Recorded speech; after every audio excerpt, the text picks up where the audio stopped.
जाहाथे जिहेतु सिपिएनि मोनसे थान्दै हान्जाया नोंथांनि न'आव फैबाय सावरायबाय मा मा थांखिफोरखौ लानानै दा कमनवेल्थ पार्लियामेन्टारि एस'सिएशन बेनो सिपिए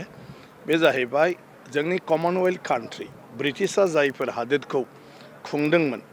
बे गासै हादरनिनो मोनसे एस'सिएशन माने कमनवेल्थ पार्लियामेन्टारि एस'सिएशना आरो बेवहाय आङो इन्टारनेशनेल लेभेलाव इन्डियाया आंखौ होदों एक्जिकिउटिभ मेम्बार बेनि उनाव जोंहा इन्डियाखौ रिजन हारसिङैनो इन्डिया मोनसे रिजन बेनिफ्राय जोंना गासैबो माने मोनथाम मोनब्रै स्टेट लानानै खायफा जों दा 8टा स्टेट लानानै मोनसे जन आरो जों बे जाहैबाय जोंनि जन 3 नर्थ इस्टनि 8टा स्टेट सिक्किमखौ लादेरनानै आरो बाखि जों जिथु 7टा दं दा जोङो बेखौ जिथु सिपिए जन 3 नर्थ इस्ट रिजन जोङो माने कनफारेन्स बोसोरफ्रोमबो फाथियो आरो बिनि गेजेराव जोङो एक्जिकिउटिभ कमिटि फाथियो बियो एक्जिकिउटिभ कमिटि जोङो नेक्स्ट कनफारेन्सखौ बबाव लागोन माबोरै खालामगोन बेफोरनि थाखाय आरो मा हाबाफारि लानो बेखौ लानानै सावरायनो थाखाय बे एक्जिकिउटिभ कमिटि मिटिं आरो आंनि टार्मा जोबनोसैखाय बिथांमोना बयबो बुंदों जे नों थानायावनो आसामाव एक्जिकिउटिभ कमिटि मिटिंखौ खालामनांगौ बेखायनो आं बेखौ हस्ट खालामदों आरो गुवाहाटीयाव जाबाय थायो ओंखायनो आं बिथांमोनखौ बड'लेण्डआव खेबसे जिरायनो होननानै लानानै फैदों आरो भुटानाव थानायनि थाखाय राहाखौ खालामदों जाहाथे भुटानजोंबो बिसोरो सोमोन्दो जायो मोनथियो बुजियो जोंहा कनसिलियेट जेनेरेलबो दंमोन भुटान इन्डिया फ्रेन्डशिप एस'सिएशननिबो मेया गासिबो थाजोबदों आरो भुटानिस कालचार आरो बर' कालचारबो बेवहाय एक्सचेन्ज जालायदों आरोखि बेबायदि मोजाङैनो बयखौबो लाखिनानै दिनै आङो आंनि न'आवनो जिहेथु जेरावबो मिटिं हल माबा माबि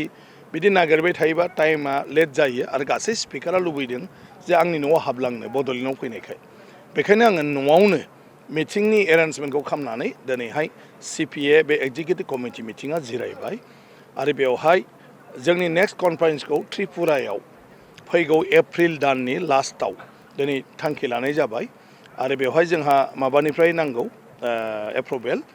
लकसभा स्पिकारनिफ्राय बिथाङा रिजननि प्रेसिडेन्ट आरो बिथाङा एटेन्ड थानांगौ ओंखायनो दा बिथांनिसिम प्रप'जालखौ फाथायहरसिगोन आरो बिथाङा जुदि जोंनो एप्रिलनि माने 20 तारिखनि उनाव 10 तारिखखौ हरो बेखौ मेन खालामनानै जोंनि कनफारेन्सआ जासिगोन दिनै जोंहा बे जाबाय बेनिफ्राय जों गासै एमएलएफोरखौनो बेवहाय इनभल्भ खालामनो थाखाय एबारनिफ्राय जोङो थांखि लादों जे साफ्रोम एमएलएआनो सिपिएआव थाफानांगौ खबर लानांगौ आरो सिपिएनि हाबाफारिफ्राव बाहागो लानांगौ सिपिएनि गुबै ओंथियानो जाहैबाय जोंनि जि मोनसे मा होनो बिदिखौ जोंहा मा होनो सुबुंदारि मा होनो गणतन्त्र रिपाब्लिक जिथु माबा मा होनो सुबुंखान्थि आरो बिनिनो जि मोनसे दिनै गणतान्त्रिक हादोर हिसाबै बेवहाय जोङो आयेन आफादाव माब्रैहाय गोख्रोंनिफ्राय गोख्रोंसिन गणतन्त्रखौ गायसननो जेराव सोरबा सासे सानैनिल' बाथ्रा नङालासे गासै थान्दैफोरनि बाथ्राखौ लानानैसो जोंनि हादोर आरो नोगोरारिफोरनि दावगानायनि थाखाय थांखि लानो हायो खामानि मावनो हायो दा बेखौ जों बोरै गोख्रोंनिफ्राय गोख्रों खालामलांनो जे मोनसेया जाहैबाय सरकारनि खामानिफोरखौ नायबिजिरनो थाखाय एसेम्बलि कमिटिफोरखौ जों माबोरै गोख्रों खालामनो खारन एसेम्बलि कमिटियासो आयेन आफादाव जि थांखिफोरखौ लानानै खामानि मावो बेखौ जादों जायाखै बेखौ नायो ओंखायनो बेखौ जों बोरैहाय गोख्रों खालामनो जोंनि आयेन आफादाव गासिबखौबो जोङो सरसा खालामनायनि बेलायाव बाहागो लाहैनायनि सुबिदा आरो मोजाङै सावरायनानै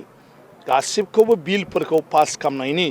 राहा आरो बे गासै बाथ्राखौनो रायजो राजाफ्रा बोरै मोनथियो आरो रायजो राजाफ्रा बोरै गावसिनि साननाय हनायखौ एमएलएनो खोन्थानानै एमएलएआ बोरैहाय आयेन आफादाव फैनानै रायजोआ बेखौसो लुबैदों बेखौसो जानांगौ होनना बुंदों होननानै बुंफैनो हायो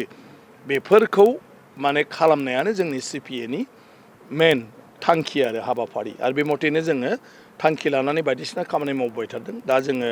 लेजिस्लेसन ड्राफ्टिं आयेनखौ बोरै ड्राफ्ट खालामनाय जायो आयेन दानाय बिनि खामानिखौ आरोखि बेखौ दा जोङो थाबैनो ट्रेनिं मोनसे प्रग्राम खालामनो नागिरदों गासै 8टा रायजोनि अफिसारफोर आरो बेवहाय 7बासो मोनसे रायजोनि एमएलएफोरखौ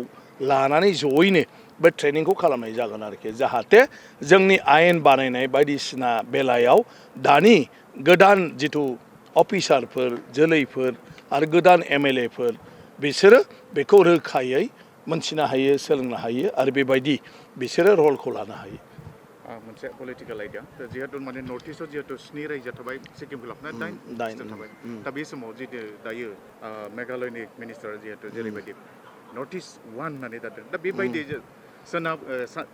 खोलाहा रायजोआव जेरैबायदि बिथांमोनाबो मोनसे स्ट्रंलि पलिटिकेल पार्टि दङ जोंनि सा सानजौबो बिदि दाफुंनो हायानो मोनसे नङा बेफोरथ' गावबागाव खालामगासिनो दं बयबो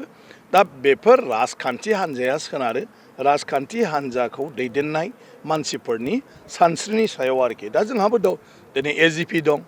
दिनै रायजोर दलबो दं असम जातीय परिषद दं बिपिएफ दं इउपिपिएल दं बेबायदि गोबां जोंहा माने ओनसोलारि राजखान्थि हान्जा दङ आरोखि दा बे राजखान्थि हान्जाफ्रा दिनै जुदि जोङो बेवहाय जोंनि जायगाखौ दावगालांहोनांगौबा बेनि थाखाय सेन्ट्रेल आरो स्टेट गभर्नमेन्टआव माखासे जुदि जोङो मैखोम भाव लानांगौब्ला जोंनि माखासे आदब खायदाया बोरै जानांगौ बेखौ साननांगोन जोंनि बे राजखान्थिनि दैदेनगिरिफ्रा आरो गासै नर्थ इस्टआव सोरखौ जों लोगो बायदि लानो सोरजों ज' जानानै मावोब्ला जोंनि लुबैनाय हास्थायनायखौ जोङो बिसोरजों ज' जानानै नारसिननानै जों मावनानै लानो हायो बेफोर बाथ्राखौ जोंनि राजखान्थिगिरिफ्रा साननांगोन आरोखि गतिके मेघालयआव कनरेड सांमाया दिनैहाय माने गोख्रों मोनसे मा होनो दैदेननायखौ खालामबाय थादों बिथाङा रिजनेल पार्टि माने नेसनेल पार्टिबाबो आलादा नर्थ इस्टखौ लानानै बिथांनि पार्टिया दा सोलिगासिनो दं बिथाङा जिहेतु चिफ मिनिस्टार मोनसे रायजोनि बे मथे गाव अल इन अल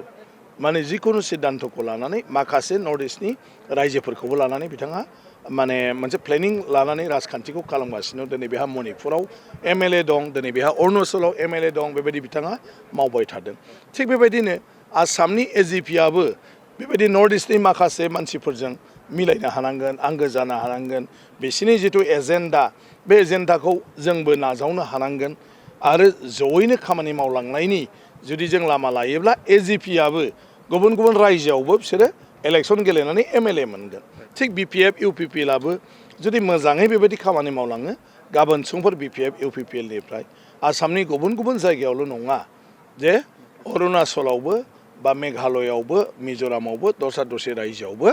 एमएलए दैखांनो हागोन आरो बेफोर एमएलएनि दारै गावबा गावनि सानस्रिखौ आयेन आफादाव माने दैखांनानै बिनि सरकारखौ इउपिपिएल बिपिएफआ साननाय बायदि एजिपिआ साननाय बायदि माखासे हाबाफारि लाहोनो हागोन आरो